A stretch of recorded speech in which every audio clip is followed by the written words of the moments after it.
बिस्मिल्लाहिर्रहमानिर्रहीम, अस्सलाम वालेकुम, welcome back to my channel. आज बहुत ही मज़ेदार सहरी स्पेशल बनाने वाली हूँ मैं। और यहाँ पे मैंने ले लिया है थोड़ा सा ऑयल, तकरीबन 4 to 5 टेबल स्पून के बराबर ऑयल लिया है। और इसमें मैं शामिल करूँगी 1 टेबल स्पून भर के लहसुन कुटा हुआ।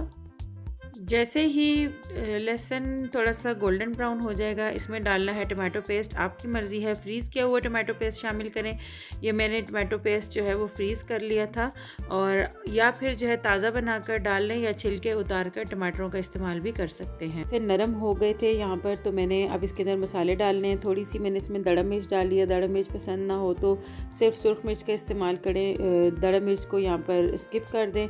उसके बाद इसमें मैंने शामिल किया है हस्बे ज़ायका नमक, और साथ ही शामिल किया है ज़ीरा पाउडर।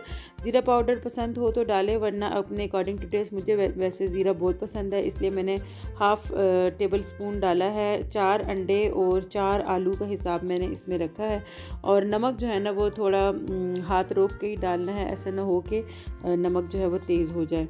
तो मैंने 1 टीस्पून से भी कम यहाँ पर नमक शामिल किया है, और थोड़ी सी बिल्कुल मामूली सी हल्दी डाली है, ताकि जो है ना थोड़ा सा सालन में कलर आ जाए। अब इसको थोड़ा सा मिक्स करना है, और बहुत ही बारीक गोल गोल कटे हुए आलू यहाँ पर शामिल करने हैं।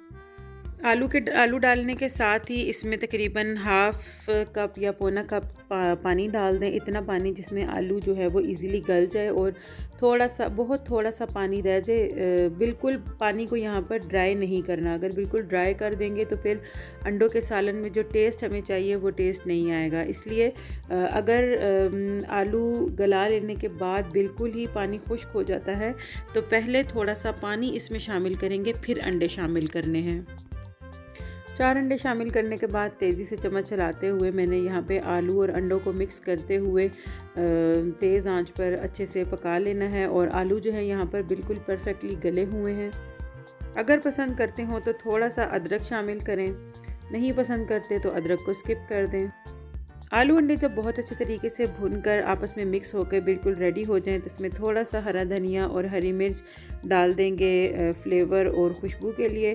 और लीजिए जनाब, बहुत ही मज़ेदार सी सहरी स्पेशल और इंस्टेंट रेसिपी जो है वो बिल्कुल तैयार हो गई है। और चाहे इसको आप रोटी के साथ, घर की रोटी के साथ खाएं, चाहे पराठे के साथ खाएं, चाहे तंदूरी रोटी के साथ खाएं, बाज़ार के पराठे के साथ खाएं, इवन इसको आप ब्रेड में रख के या बन के अंदर लगा कर खाएँ तो भी। वीडियो पसंद आई तो लाइक शेयर ज़रूर करिए, चैनल को सब्सक्राइब करिए। अपना बहुत ख्याल रखिए। अल्लाह हाफिज़।